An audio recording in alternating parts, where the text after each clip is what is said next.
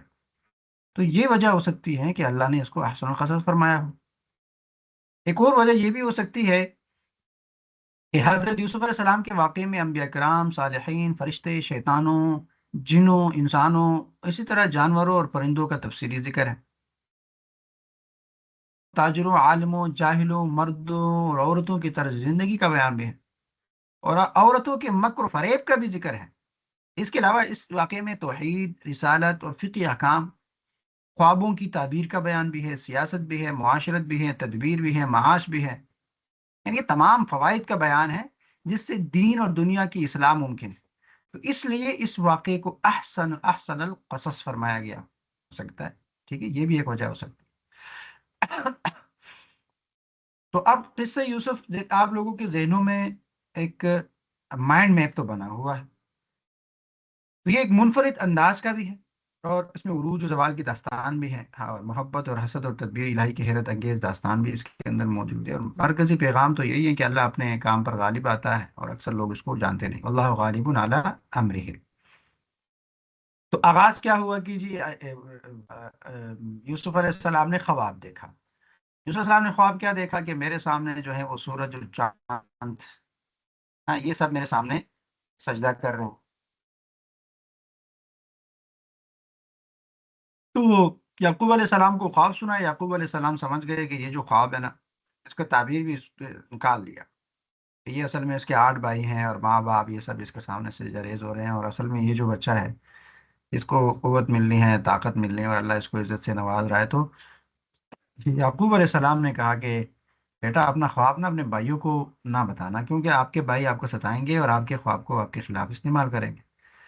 تو یوسف علیہ السلام کو پتا تھا کہ دیکھیے بھائی بھائی سے حسد کرتا ہے، میں نے آپ کو بتایا تھا نا کہ حسد اصل میں اپنوں میں ہوتا ہے، پرایوں میں نہیں ہوتا۔ آپ ابھی بھی اپنی کوئی کامیابی کا اظہار کرے کسی سوشل میڈیا کے ذریعے، کہیں بھی کسی کو اپنی کوئی کامیابی جو اچیومنٹ آپ نے کی ہے نا وہ اس کا اظہار کرے، تو واہ واہ اور ماشاء اللہ اور اچھا کون کرے گا؟ وہ لوگ جو آپ کو نہیں جانتے، تو آپ کے اپنے نہیں ہیں تو وہ خوش ہوں گے، اور جو آپ کے اپنے ہوں گے وہ حسد کرنے لگیں گے۔ پوائنٹ سمجھ آ رہا ہے؟ تو یوسف علیہ السلام کے ساتھ بھی یہی تھا کہ ان کے بھائی جو ہیں وہ حسد کرنے لگے، اور بابا نے منع کیا تھا کہ یہ کام نہیں کرنا، اور کسی طرح ان تک وہ کام پہنچ گیا۔ تو ہوا یوں کہ بھائیوں کو حسد یہ ہوگا کہ یہ جو بچہ ہے نا یہ زیادہ اللہ کے رسول یعنی یعقوب علیہ السلام کے قریب ہیں، وہ اس سے محبت کرتا ہے، اور یوسف علیہ السلام کو تو پہچان تھی، یعقوب علیہ السلام کو تو پہچان تھی یوسف علیہ السلام کی کہ یہ اللہ کا نبی بننے والا ہے، تو اس لیے وہ زیادہ قدر کرتے تھے۔ تو لوگوں کو حسد ہو گیا کہ یار کٹکنے لگا کہ یہ نہیں ہونا چاہیے، یہ کیوں ہو رہا ہے کہ میرا بابا جو ہے وہ اس کو زیادہ اہمیت دے رہا ہے، اس کو زیادہ قریب کر رہا ہے، اس کی اہمیت ہے، ہماری وہ اہمیت نہیں ہے۔ تو ایسا ہوا کہ باقی بھائیوں نے یہ فیصلہ کیا کہ ایسا کرتے ہیں کہ اس کو نا مارتے ہیں تاکہ بابا کی توجہ ہماری طرف ہو جائے، ورنہ یہ مسئلہ ہو جائے گا۔ تو سب نے فیصلہ کیا، اور ایک دن جو ہے وہ تفریح کے بہانے یوسف علیہ السلام کو اپنے ساتھ لے کے چلے گئے پہاڑوں میں، وہ بکریاں اور بیڑ بکریاں چرانے کے لیے جاتے تھے۔ تو ایک دن انہوں نے درخواست کی، یوسف علیہ السلام چھوٹے تھے اس وقت، کوئی 7 سال کی روایت بھی آتی ہے، 12 سال کی بھی آتی ہیں، اور 17 سال کی بھی آتی ہیں، تو بہرحال وہ بچہ تھا۔ تو وہ ساتھ بابا سے انہوں نے درخواست کی، بابا نہیں چھوڑ رہے تھے، انہوں نے ضمانت دی تھی کہ ہم اس کے بغیر آئیں گے نہیں، جب اور بابا کو پتا تھا کہ ان کو حسد ہے تو یہ کہیں نہ کہیں میرے اس بچے کو ضائع کر دیں گے، ایک طرح سے ان کو چیزوں کا اندازہ تھا، لیکن انہوں نے بہت زیادہ ضد کی اور وہ ساتھ لے کے گئے، اور وہاں جا کے انہوں نے اس کو کنویں میں ڈال دیا، کنویں میں پھینک دیا۔